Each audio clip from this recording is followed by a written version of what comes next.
C'était autrefois la capitale culturelle de la Mauritanie, au cœur du Sahara. C'est aujourd'hui une ville doucement endormie. Chinguetti, ses dunes ondulées, ses chameaux à la démarche nonchalante, ses hommes bleus qui jouent aux dames, et derrière ces murs de pierre, des trésors inestimables. 7000 manuscrits anciens, propriété de familles d'érudits. Ici, nous sommes ici chez moi. C'est la collection de ma famille, la famille Al-Ahmed Mahmoud. C'est exactement depuis 1699 ère chrétienne. Seif Islam veille fièrement sur les 400 ouvrages collectés par ses ancêtres et serrés dans sa petite pièce poussiéreuse. Des livres laissés au fil des siècles par des pèlerins sur leur route vers la Mecque ou ramenés des quatre coins du monde musulman à dos de dromadaire, du temps de l'âge d'or des caravanes. Ici, vous avez la fameuse poésie arabe. Là, vous avez l'astronomie, l'astrologie scientifique. Donc, et là, nous avons un livre de talisman, le plus petit de ma collection, un livre de poche, de voyage, très petit, très mignon. Des manuscrits du XIIe ou XIIIe siècle qui se transmettent de père en fils. Le bélier, donc. Nos ancêtres arabes musulmans savaient depuis très très longtemps que la Terre est ronde et qu'elle tourne, bien sûr, beaucoup avant Copernic, beaucoup avant Galilée. Avec sa dizaine de bibliothèques familiales, on dit de Chinguetti qu'elle est la Sorbonne du désert. La menace djihadiste s'est éloignée de cette zone depuis 10 ans. Mais d'autres dangers, le temps qui passe et la chaleur qui dessèche, mettent en péril la mémoire des sables. Abdullah Ghulam est l'héritier de la plus renommée des bibliothèques de Chinguetti.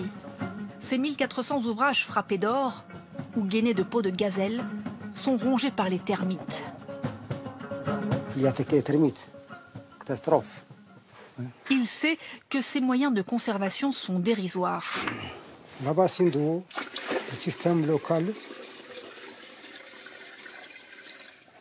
La salle n'est pas climatisée. La chaleur, il y a cassé les papiers.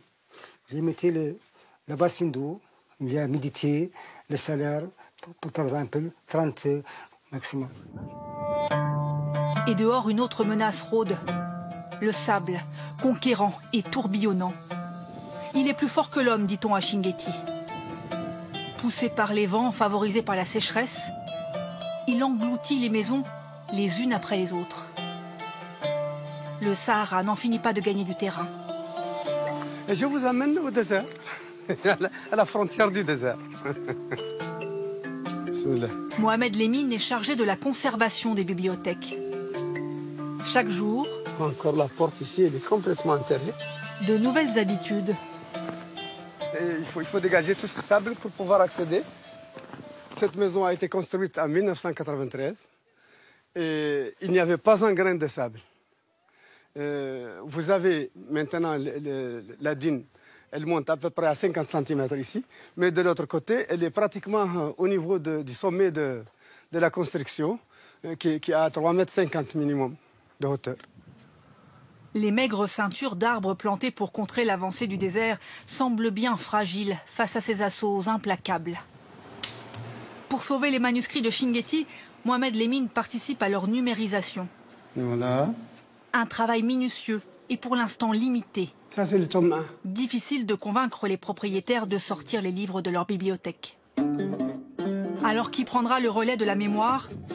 Les montagnes de sable rongent les livres, mais aussi les esprits. Pour la jeunesse de Chinguetti, l'avenir s'écrit plutôt dans les lumières de la ville que dans une petite pièce sombre du désert.